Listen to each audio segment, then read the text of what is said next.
दुल्हनों का virginity test series के पहले भाग में आपने पढ़ा किस तरह परंपरा के नाम पर दुल्हन की जिंदगी के सबसे खास दिन का सबसे डरावना बना दिया जाता है।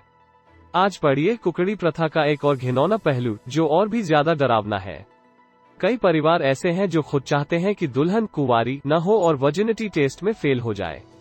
दुल्हन टेस्ट में पास भी हो जाती तो जानबूझकर उसे फेल कर दिया जाता है। लेकिन ऐसा क्यों? इस सवाल के जवाब के लिए भास्कर भीलवाड़ा के पंडेर गांव में उस दुल्हन तक पहुंचा जिसे ससुराल वालों ने जानबूझकर वर्जिनिटी टेस्ट में फेल कर दिया। ससुर के साथ रात गुजारने के लिए मजबूर किया गया, इतना पीटा कि सिर फट गया, 2 साल कैद रखा। एक दिन मौका पाकर ससुराल से भाग निकली। कोई वाहन नहीं मिला तो 300 किलोमीटर पैदल चलकर अपने घर पहुंची।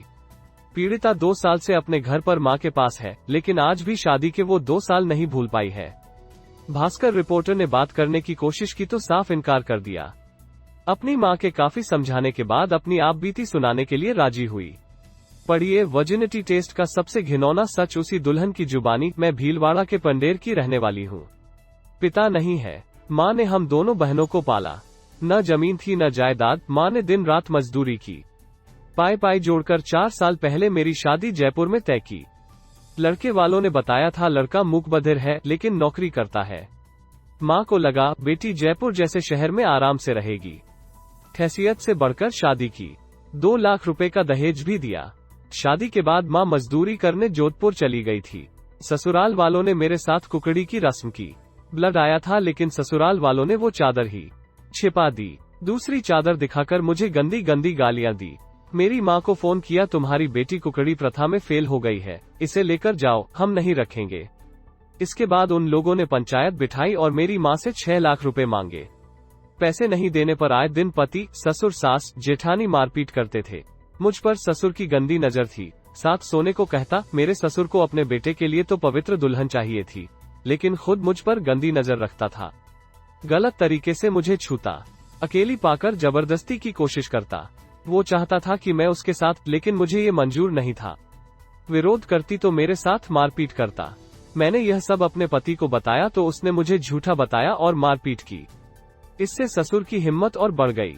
मैंने मेरी मम्मी को बताने की कोशिश की तो फोन छीन लिया और आरोप लगाया कि तू दूसरे लड़कों से बात करती है। अपने ससुर की करतूत किसी को बता न दूं, इस डर से मुझे घर में बंद करके रखते थे। किसी से नहीं मिलने देते थे। सिर फटने पर भी नहीं रुके, बेहोश होने तक पीटते रहे। एक दिन मैंने ससुर की गंदी हरकत का विरोध किया तो मुझे पीटा। सास, पति, जेठानी सभी उनके साथ हो गए।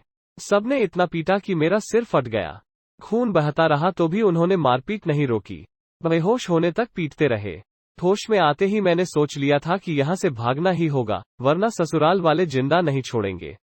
300 किलोमीटर पैदल चलकर घर पहुंची। अगले दिन मौका पाकर मैं वहां से भाग निकली। मेरे पास पैसे भी नहीं थे। जान बचाने के लिए पैदल ही जयपुर से भीलवाड़ा के लिए निकल गई। रास्ते में कभी किसी ने लिफ्ट दी तो कभी पैदल चली। आखिर किसी तरह 3 दिन बाद भीलवाड़ा के पंडेर गांव में अपने घर पहुंची। मेरे शरीर पर चोटों के निशान देखकर मां सकते में आ गई। कर्जा लेकर मुझे इलाज के लिए अस्पताल में भर्ती करवाया। सिर में 5 टांके आए। 15 दिन अस्पताल में भर्ती रही थी। लोगों को दुल्हन ऐसी चाहिए जैसे माँ के पेट से पैदा हुई हो। लोगों को अपने बेटों के लिए ऐसी बहू चाहिए जैसे वो माँ के पेट से पैदा होती है। खुद की नीयत भले कितनी ही खराब हो, बहू पवित्र चाहिए। पीहर वालों से पहले मुमांगा दहेज लिया जाता है, फिर भी भूख नहीं मिटती तो और रुपए हड़पने के लिए धोखे से दुल्हन को वर्जिनिटी टेस्ट में फेल घोषित कर देते हैं। लड़की के घरवाले रुपए नहीं दे पाए तो कभी ससुर तो कभी देवर हवस का शिकार बनाता है। इतना टॉर्चर करते हैं कि दुल्हन को मर जाना ज्यादा आसान लगता है। कुकड़ी प्रथा से बचने के लिए मैंने नौकरी की और लव मैरिज की। हम दोनों नौकरी करते हैं और कुकड़ी प्रथा की विक्टिम और उनके परिवारों की मदद करते हैं। सुरक्षा कारणों से महिला की पहचान गोपनीय रखी गई है। सहयोग रमेश भाट, सतेंद्र दाधीच। ये भी पढ़ें। एक दिन की दुल्हनों तक पहुंचा भास्कर। एक चादर दिखाकर माँ बाप से कहा बेटी पवित्र नहीं। रस्मों के नाम पर ससुर देवर ने किया रेप।